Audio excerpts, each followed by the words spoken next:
If anyone sins because they do not speak up when they hear a public charge to testify regarding something they have seen or learned about, they will be held responsible.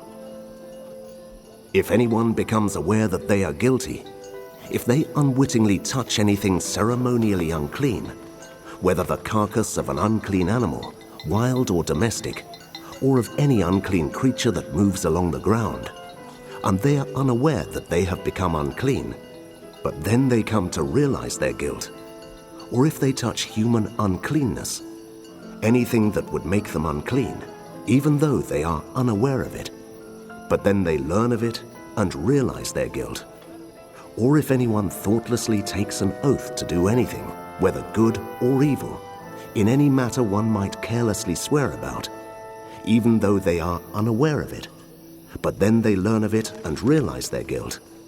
When anyone becomes aware that they are guilty in any of these matters, they must confess in what way they have sinned. As a penalty for the sin they have committed, they must bring to the Lord a female lamb or goat from the flock as a sin offering, and the priest shall make atonement for them for their sin. Anyone who cannot afford a lamb is to bring 2 doves or 2 young pigeons to the Lord as a penalty for their sin, one for a sin offering and the other for a burnt offering.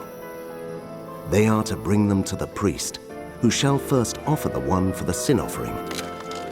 He is to wring its head from its neck, not dividing it completely, and is to splash some of the blood of the sin offering against the side of the altar.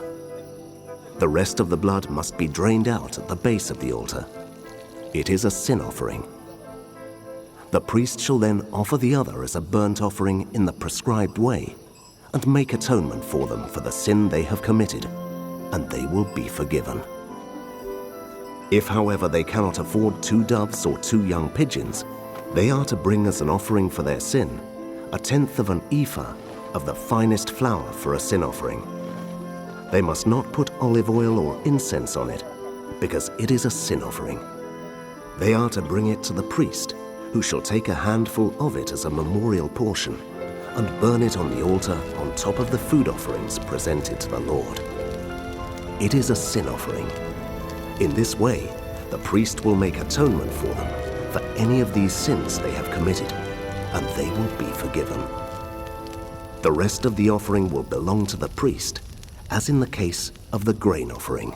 The Lord said to Moses, When anyone is unfaithful to the Lord by sinning unintentionally in regard to any of the Lord's holy things, they are to bring to the Lord as a penalty a ram from the flock, one without defect and of the proper value in silver, according to the sanctuary shekel.